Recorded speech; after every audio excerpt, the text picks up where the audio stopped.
Au réveil, on écrit que je vous surveille à telle heure. Oui. Entre mon réveil et ma préparation pour aller au boulot, j'ai mis tel nombre de temps. Oui. J'ai mis tel nombre de temps à arriver au boulot pour savoir le temps qu'on met dans la voiture en partant. Et nous est très bien que... En fonction de la distance. Oui, en fonction de la distance.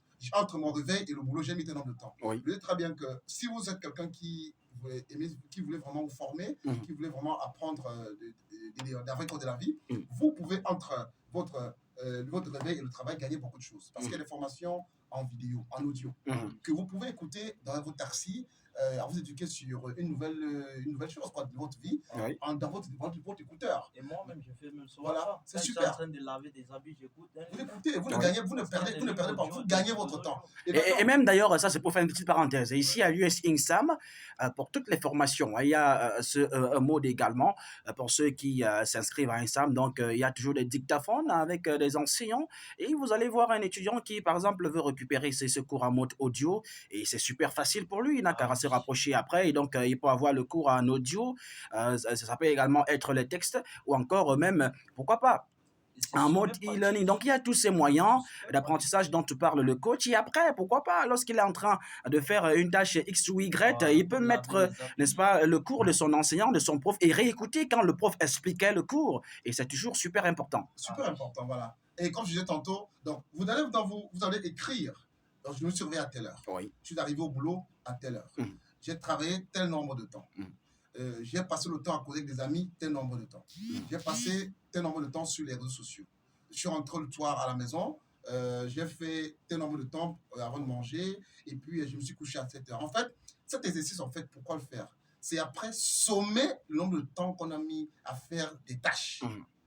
Et maintenant, voir, identifier, est-ce que toutes ces tâches nous ont été productives? Le but étant de voir effectivement ce qu'on a pu faire de nos 24 heures. Oui. Voilà. Et ça, il faut le faire. Ça veut dire que tant qu'on ne le fait pas, on passera le temps on passe la journée, on n'a absolument rien à faire. Vous savez qu'on passe déjà 8 heures de temps à travailler pour un patron. Pour ceux qui se réveillent le matin, qui partent un boulot. C'est 8 heures de temps qu'on sacrifie pour un patron. Pour l'enrichissement d'un patron, sa famille et lui.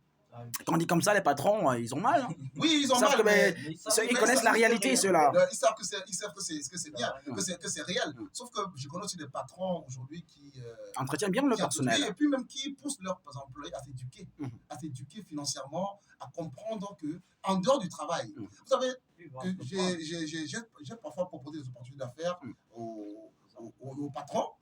Il y a des patrons que tu trouves comme ça, ils te disent, OK, ça peut intéresser mes employés. Mais il y a des patrons comme ça, justement. Oui, il te dit, voilà. Et il y a des témoignages. On a eu un patron ici, même dans le littoral, et beaucoup de personnes en ont parlé, pour ne pas citer les cas. Il avait sa stratégie dans son entreprise, c'est que après un certain temps, en fonction du temps qu'ils sont donnés, un des personnels devrait avoir son terrain à lui et se bâtir une maison afin de ne plus être en location. C'était un objectif qu'un patron s'était donné. Et d'ici quelques temps, on peut compter quelques membres de sa structure, de son entreprise, qui ont déjà des terrains bien titrés et qui n'attendent qu'à bâtir leur propre maison. Et ça, grâce à leur patron. Oui, il y a des patrons, je vous dis qu'il y a des patrons qui sont éveillés. Les patrons, ça dépend. Vous savez, il y a plusieurs types de patrons. Il y a des capitalistes. Il y a des patrons qui subitement ont eu de l'argent et qui tellement veulent souvent avoir de l'argent, qui s'en foutent des gens. Alors ils oublient que tu vas seulement travailler pour travailler. Il y a des patrons qui n'aiment pas voir l'évolution de l'employé. Voilà, c'est les gens. Il va dire que c'est son agent. Quand tu prospères un peu, il te crée des problèmes. C'est son agent que tu prends. Il dit tu détournes. Voilà. Donc, comme je l'ai dit, il y a des patrons, effectivement, quand vous leur proposez une opportunité d'affaires, ils disent, OK, je vais réunir mes employés. C'est intéressant. Il faut leur en parler. Parce qu'ils ne vont pas rester là à attendre juste le salaire. S'ils peuvent faire autre chose, surtout s'ils ont un compte comme ça ne peut pas embêter les heures de travail et tout. S'ils peuvent faire ça et tout, au travail et tout. Voilà, ça fait un complément de revenus. Ça permet que ces employés soient moins stressés. Parce que les employés qui ont un salaire qui n'est jamais suffisant, ils sont stressés. Et puis un salaire même qui parfois n'arrive pas à temps, ils sont tout le temps stressés. Et ça a un impact sur le rendement qu'il devait donner au travail. Et après, c'est le patron en fait qui va subir. Il est comme le bon Dieu, quoi. Voilà. Donc il y a des patrons qui vont accepter cela. Pourquoi? Parce que c'est super important de savoir ces choses, de maîtriser son temps. Et maintenant, comme je l'ai dit, il faut prendre le temps, prendre un agenda, écrire tout ce qu'on a fait en longueur de journée. Vous allez vous rendre compte quand vous faites ça, qu'il y a beaucoup de temps que vous avez mis à ne rien faire. Et c'est du temps perdu. C'est du temps perdu. Un temps qu'on pouvait valoriser, un temps qui pouvait être plutôt productif. Aujourd'hui, moi par exemple, je prends l'exemple chez moi, vous ne me verrez pas parler avec tout le monde, n'importe comment. Les amis, aujourd'hui, s'il faut compter, c'est 1 ou 2 amis. Hein. Oui. C'est pourquoi? Parce que tous avec qui je peux être, quand je dis amis, il y a des amis avec qui, bon, je peux peut-être voyager pour aller soutenir, je peux, même si c'est n'importe quoi, et que je dois perdre mon temps pour ça, je peux le faire. Ça, c'est OK. Mais en dehors de maintenant, ceux qui sont mes amis maintenant, c'est ceux avec qui j'échange pour gagner.